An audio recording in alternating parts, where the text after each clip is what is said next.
الحمد لله نحمده ونستعينه ونستغفره ونؤمن به ونتوكل عليه ونعوذ بالله من شرور أنفسنا ومن سيئات أعمالنا من يهده الله فلا مضل له ومن يضلله فلا هادي له ونشهد أن لا إله إلا الله وحده لا شريك له ونشهد أن سيدنا ومولانا محمدا عبده ورسوله صلى الله عليه وعلى آله وأصحابه وبارك وسلم تسليما كثيرا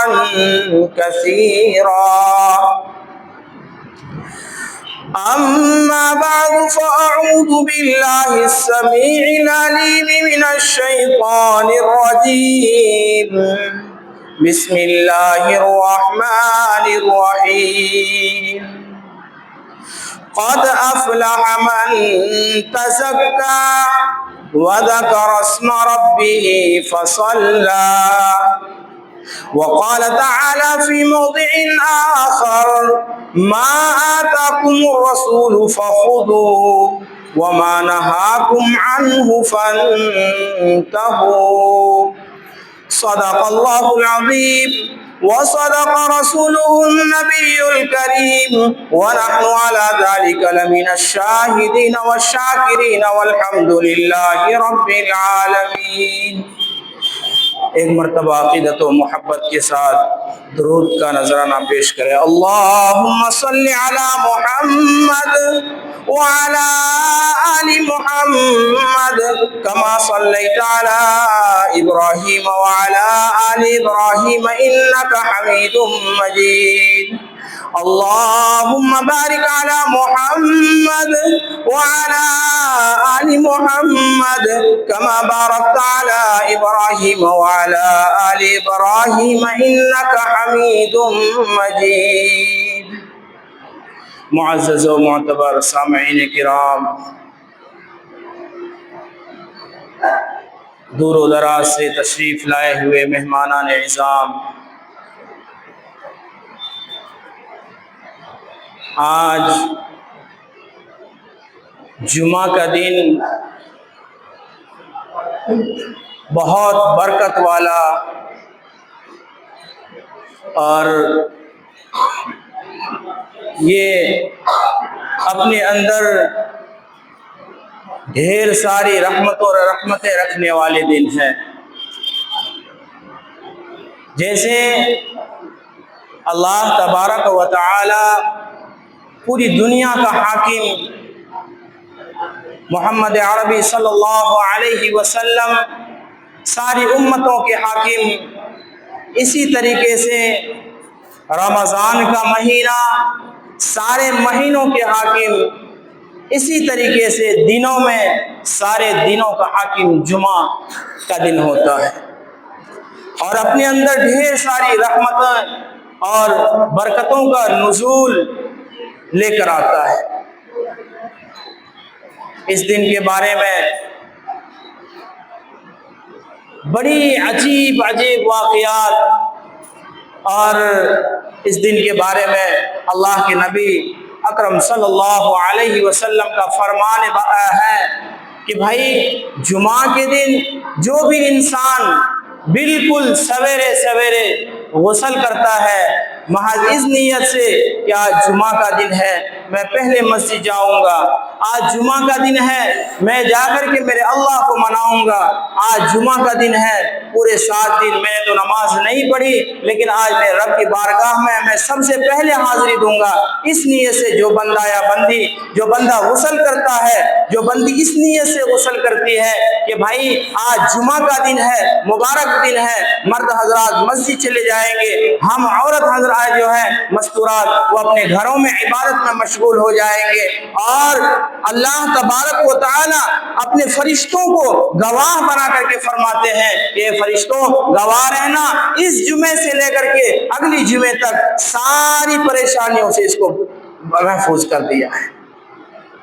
اور جمعے کے دن کے بارے میں آتا ہے کہ سورہ کہف 15ویں سپارے جو قرآن کا بیچوں بیچ کا حصہ کہا جاتا ہے، سورہ کہف کی جو بھی بندہ یا بندی تلاوت کرتا ہے جمعہ کے دن فجر کی نماز کے بعد سے لے کر کے مغرب کی اذان سے پہلے تک میں جو بھی بندہ یا بندی سورہ کہف کی تلاوت کرتا ہے، اس کے بارے میں لکھا ہوا ہے کہ دجال کے شرور و فتن سے اللہ تعالیٰ اپنی حفاظت میں لے لیتے ہیں۔ اور دجال کا فتنہ کیسا ہوگا؟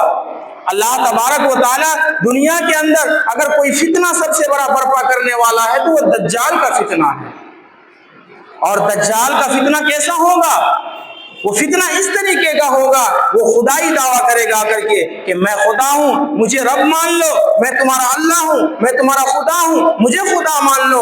اگر جو بندہ کہے گا تو میرا خدا نہیں ہو سکتا ہے، میرا خدا ساری عیبوں سے پاک ہے، اس کی نشانی نبی اکرم صلی اللہ علیہ وسلم نے یوں فرمایا کہ وہ ایک آنکھوں والا ہوگا، اس کی ایک آنکھ ہوگی، ہماری دو آنکھیں ہیں، اس کی ایک آنکھ ہوگی اور وہ بیچوں بیچ ہوگی۔ کتنا خطرناک دکھتا ہوگا، وہ کتنا زبردست دکھتا ہوگا اور کتنا ڈراونا اس کی شکل ہوگی، اندازہ لگایا جا سکتا ہے۔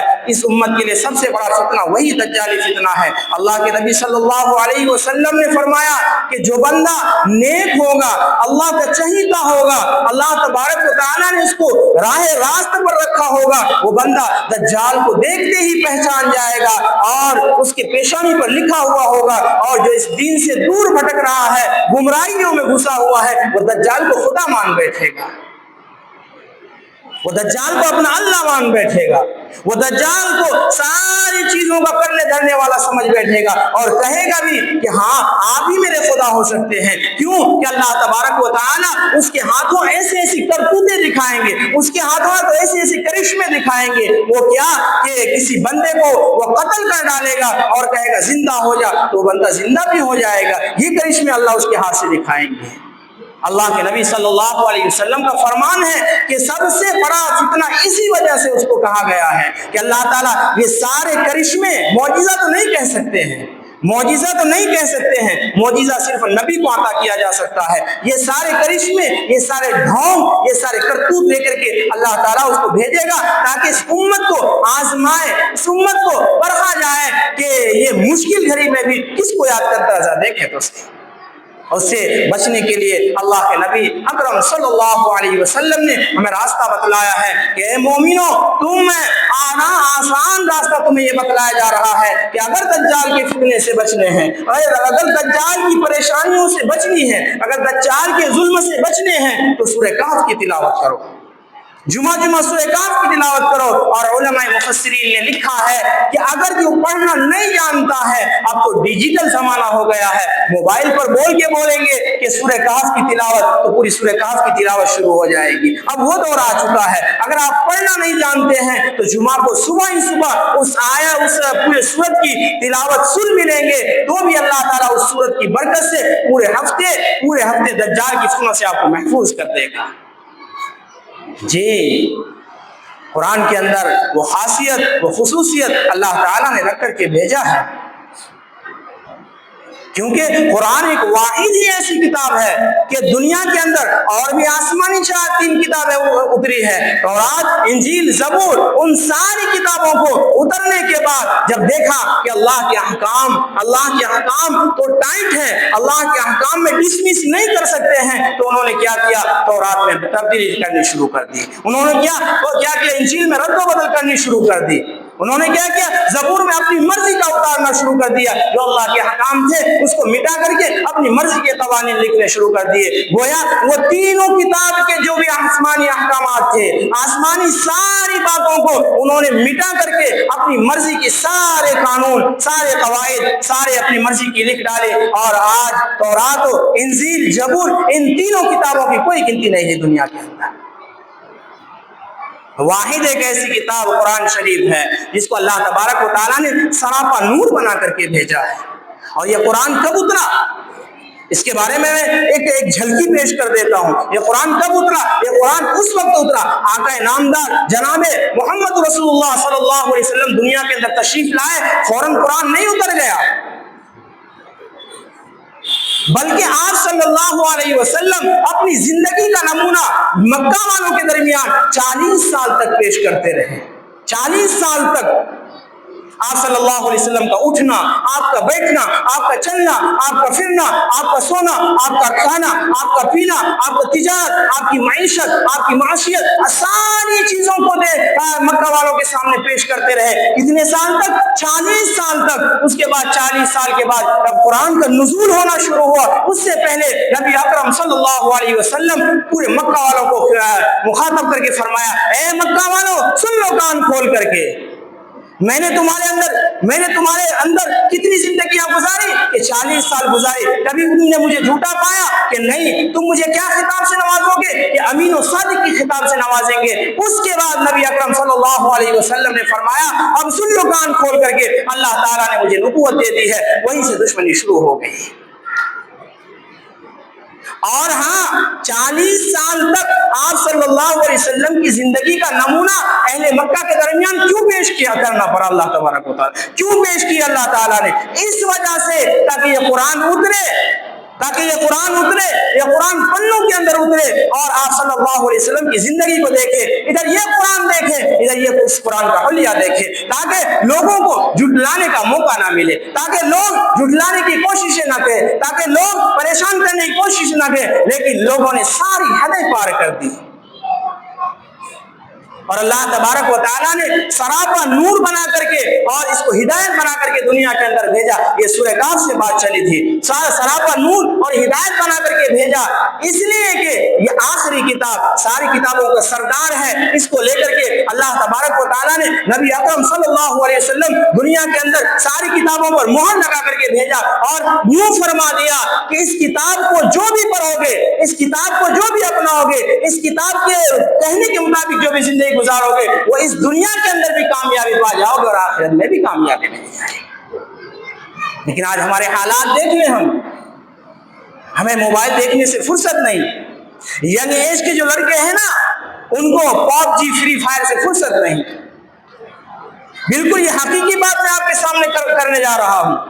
ینگ ایج کے لڑکے ہیں نا، ہمارے گاؤں دیہات کی بھی بات کر رہے ہیں، سٹیوں کی، ہمارے گاؤں دیہات میں بھی اب اتنا یہ فری فائر، یہ پاپ جی، پتہ نہیں کون کون سا گیم اتنا مشہور و معروف ہو گیا ہے کہ صبح گھر سے نکلے گا ناشتہ کر کے 50-30 روپے ماں سے مانگ لیا، 2-3 مدھو رکھ لیا جیب میں اور 10-20 روپے جیب میں ہو گیا. اب یہ بیٹا راجا بن گیا ہے. کہیں بھی چوراہے پہ بیٹھ جائے گا، کہیں بھی گلی کوچے پر بیٹھ جائے گا، مار مار مار مار مار مار مار مار مار مار مار وہی لگا رہتا ہے پورا دن. حتیٰ کہ کھانے کا وقت گزر جاتا ہے دوپہر کا، پتہ نہیں چلتا ہے ان کو. اتنی لا علمی کے عالم میں اس گیم میں منہمک ہو گئے ہیں. شام کے کھانے کا وقت آ جاتا ہے. یہ چوک پر ہی کسی صاحب نے مجھے آج سے تقریباً ہفتہ پہلے بتلایا تھا کہ 8-9 نوجوان کی ٹولیاں ہیں، بالکل ینگ ایج کے لڑکے، وہی 18-19 سال کے لڑکے، ان کی ٹولیاں ہیں پوری. انہوں نے کہا کہ میں نے موبائل بھی سیل کر کے رکھ لیا ہوا ہے. میں نے کہا رکھو نہیں، ان کو ماں باپ، ان کے ماں باپ کو بلا کر کے ان کے حالات ان کے سامنے پیش کرو کہ یہ آپ کے بچوں کے کارنامے ہیں اور یہ کیوں ایسا ہوا، کس کی کمی ہے، یہ کس کی کوتاہی ہے. اس پر غور و فکر کیا کبھی ہم نے کہ ہمارے بچے 18-19 سال کے بچے جن کو حافظ قرآن ہونا چاہیے، 18-19 سال 20 سال کے بچے جن کے سینے میں علم دین ہونا چاہیے، اس کے سینے میں فری فائر اور پاپ جی پڑا ہوا ہے. جن کے ہاتھوں میں قرآن ہونا چاہیے، ان کے ہاتھوں میں موبائل ہے اور ننگی ننگی تصویروں سے بھرا ہوا موبائل ہے. جن کے ہاتھوں میں اللہ کے رسول کا فرمان ہونا چاہیے، جن کی زبان سے اللہ کے رسول کی بولیاں جاری ہونا چاہیے، ان کی زبان سے آج گالیاں جاری ہیں. کس کی کمی ہے یہ؟ کہاں یہ کوتاہی پائی جا رہی ہے؟ آخر یہ معاشرہ اتنے بد سے بدتر حالات میں کیوں جا رہا ہے؟ حضرت بایزید بستامی رحمۃ اللہ علیہ، آپ اپنی والدہ کے شکم میں تھے کہ آپ کے والد کا انتقال ہو گیا. بہت بڑے اللہ کے ولی گزرے ہیں بایزید بستامی رحمۃ اللہ علیہ. آپ اپنی والدہ کی شکم میں تھے کہ آپ کے والد کا انتقال ہو گیا، آپ اپنے والدہ کی شکم میں تھے، والد نے یہ وعدہ کیا تھا ان کی والدہ سے کہ آپ تمہارے پیٹ میں تمہارے کوکھ میں جو بچہ پل رہا ہے وہ اگر لڑکا ہوگا تو میں حافظ قرآن بناؤں گا، لیکن حیات نہ رہی، زندگی پوری ہو چکی تھی، اللہ تعالیٰ نے بلا لیا، اس بچے کی پیدائش ہوئی، 7-8 سال ہوا، 7-8 سال کی عمر میں والدہ نے ہاتھ پکڑا اور باپ کا وچن سنا دیا کہ تو میرے پیٹ میں تھا، تو میرے کوکھ میں پل رہا تھا، تیرے باپ نے مجھ سے وعدہ کیا تھا اگر یہ تیرے پیٹ میں پلنے والا بچہ، تیرے کوکھ میں سانس لینے والا بچہ اگر بیٹا ہوا تو میں اس کو حافظ قرآن بناؤں گا، لہذا بیٹا تیرے باپ کا وچن ہے، یہ تیرے باپ کا مجھ سے وعدہ ہے، چل تو مدرسے میں، لہذا اس کو 7 سال کی عمر میں مدرسے لے جا کر کے مدرسے والے کے حوالے کر دیا، اور اس کے باپ کے وچن کو، اس کے باپ کے وعدے کو، اس کے باپ کے ارادے کو، سارے ارادے استادوں کے سامنے پیش کر دیے، یہ بیٹا میں نے آپ کو دیا، اس وعدے سے، اس ارادے سے اس بچے کی پیدائش ہوئی، اللہ تعالیٰ اس کو دنیا کے اندر بھیجا ہے، اس کے باپ کا وچن پورا ہونا چاہیے، لہذا ساری پریشانیاں، سارے حالات مدرسے کے استاد کے سامنے پیش کر دیے، اور یہ کہہ کر کے والدہ وہاں سے نکلی کہ بیٹا مجھے تو بایزید بستامی نہیں چاہیے، مجھے حافظ بایزید بستامی چاہیے، لہذا جب تک تو حافظ قرآن نہ بن جانا، جب تک تو اپنے سینے میں پورے قرآن کو نہ اتار لینا، گھر کے دہلیز پر قدم نہ رکھنا۔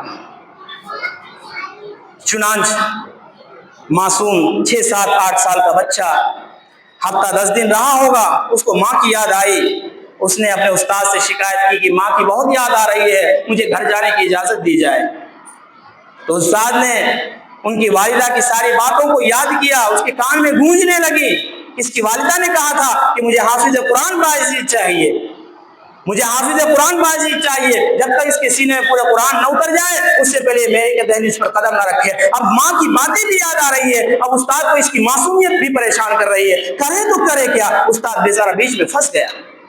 چنانچہ استاد نے ایک ترکیب نکالی کہ اس کو 5 دن کا سبق اکٹھا دے دیتے ہیں، اگر یہ یاد کر کے تو سنا نہیں پائے گا، اولاً یاد کر کے سنا نہیں پائے گا، اس کو گھر کے جانے کی چھٹی کینسل، اس کی والدہ کی بات رہ جائے گی، اور ادھر نہ سانپ بھی مر جائے گا، لاٹھی بھی نہیں ٹوٹے گا، دونوں بات بچ جائے گی۔ چنانچہ اس کو کہا بیٹا بایزید تجھے اگر گھر جانا ہو تو تجھے اتنا سبق دیا ہوا ہے، کل صبح یاد کر کے سنا دے، اس کے بعد تجھے گھر جانے کی چھٹی مل جائے گی۔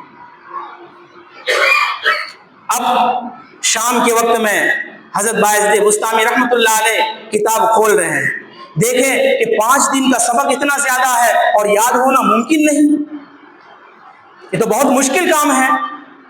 چنانچہ اللہ کے سامنے ہاتھ اٹھایا، معصوم ہاتھ اللہ کے سامنے اٹھا کر کہا کہ مولا واقعی یہ 5 دن کا سبق ہے، میں یاد تو نہیں کر سکتا ہوں، میرے بس میں نہیں، لیکن اللہ تیرے لیے مشکل نہیں ہے، تو چاہے تو مجھے لمحوں میں یاد ہو سکتا ہے، مجھے پل بھر میں یاد ہو سکتا ہے۔ چنانچہ دعا پوری ہونی تھی، اللہ تعالیٰ نے اس کی بات سن لی، 5 دن کا سبق یاد ہو گیا۔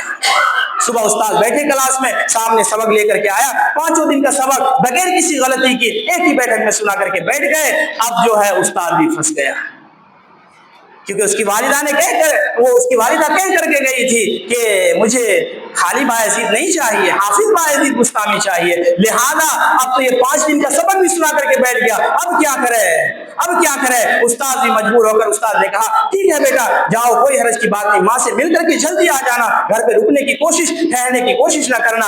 اب یہ مدرسے سے نکل رہا ہے، راستے میں کھیت کھلیان ہے، کچھ جنگلات ہے، سوچتے ہوئے من میں جا رہے ہیں میں جاؤں گا، میری ماں مجھے سینے سے لگائے گی، باپ تو ہے نہیں، میں یتیم ہوں، میری ماں مجھے سینے سے لگائے گی، چمٹائے گی، پیار کرے گی، میرے سر پر بوسہ دے گی اور مجھے ڈھیر سارا پیار دے کر کے مجھے واپس کرے گی۔ چنانچہ سوچتے ہوئے گھر کی دہلیز پر پہنچا، گھر کے دروازے کو دستک دیتا ہے کہ اندر سے آواز آئی، کون؟ کہا کہ آپ کا بیٹا بایزید بستامی۔ گھر کے اندر سے آواز آئی، میرا بایزید بستامی ابھی تو میں نے مدرسے میں لے جا کر کے رکھا ہوا ہے، وہ جب تک حافظ نہیں بنے گا میرے در پہ نہیں آ سکتا ہے، تو کون ہے؟ میں تجھے نہیں پہچانتی۔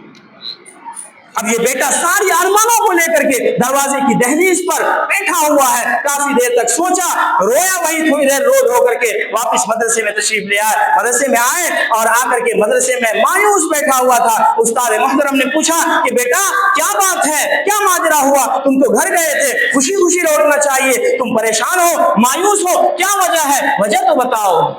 حضرت باعث بستامی رحمت اللہ علیہ رو پڑے، معصوم بچے آنکھوں سے آنسو کی لریاں ٹپکنے لگی. تو حضرت باعث بستامی نے عرض کیا کہ میرے استاد محترم میں گیا تھا، ساری ارمانوں کو لے کر کے گھر کی دہلیز پر گیا تھا، لیکن گھر سے آواز آئی کہ میرا باعث بستامی نہیں ہو سکتا ہے، اس لیے کہ میں اس کو مدرسے میں رکھ کر کے آئی ہوں اور میں وعدہ لے کر کے آئی ہوں کہ وہ حافظ قرآن باعث بستامی لوٹے گا.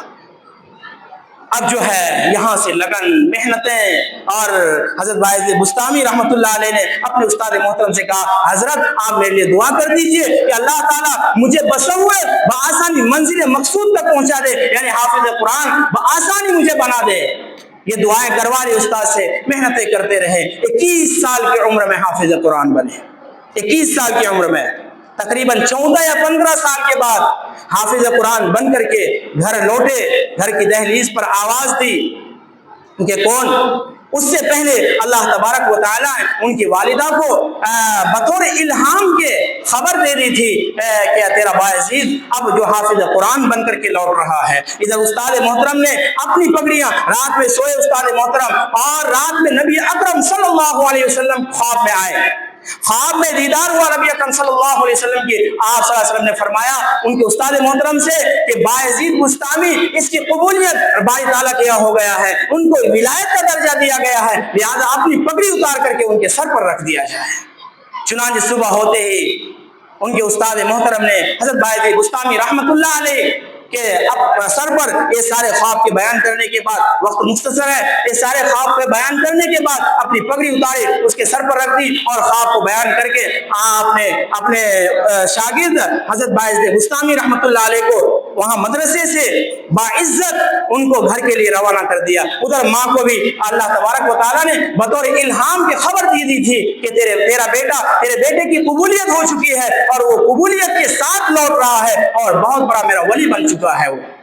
چنانچہ ادھر ماں دروازے پر استقبال کے لیے کھڑی ہے، ادھر بیٹا باعزت مدرسے سے اپنے اساتذاؤں کی دعائیں لے کر کے اور مدرسے کے جتنے اسٹاف وغیرہ ان کی ساری دعاؤں کو لے کر کے اپنی ساری دعاؤں کے ساتھ چل رہے ہیں. ادھر ماں انتظار کر رہی ہے دہلیز پر. چنانچہ آئے دور سے ہی آپ رحمت اللہ علیہ اپنی والدہ کے قدم بوسی کرتے اس سے پہلے ہی سر اٹھا لیا، کہا کہ بیٹا تو پاؤں چومنے کے قابل نہیں، بلکہ تیرا مقام اللہ تعالیٰ نے وہ بنا دیا ہے، تیرا مقام و مرتبہ اتنا بڑا کر دیا ہے اللہ تعالیٰ نے کہ تیرے سر کو میں چوموں، لا تجھے قدم چومنے نہیں دوں گی، تیرے ہونٹ میرے پیروں پر نہ جائے بلکہ تیرے ہونٹ میرے پیشانی پر آئے اور میرے ہونٹ تیرے پیشانی پر آئے. یہ اللہ تبارک و تعالیٰ نے مقام سے نوازا. کب نوازا اور کیوں نوازا؟